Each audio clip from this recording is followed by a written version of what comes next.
Carpenter bees, they are destructive. So today we're gonna make a Carpenter Bee Trap.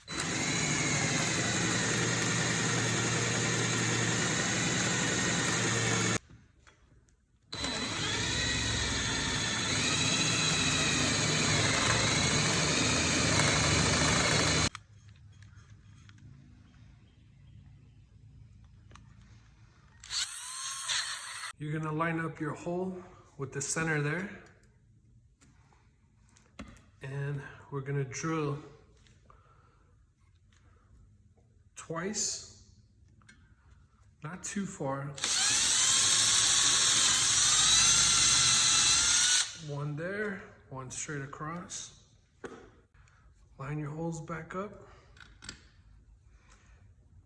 I think the shorter screws are better. I still want to go looking for any. These will do for now. You don't want the screws to poke through to the tunnel that you made for the Carpenter bees.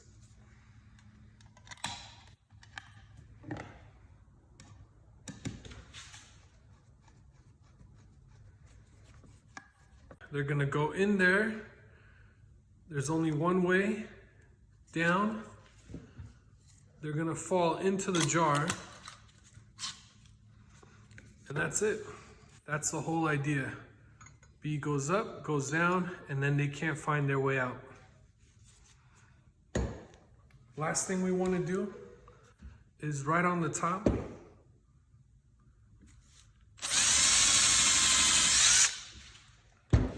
We're gonna put our hook.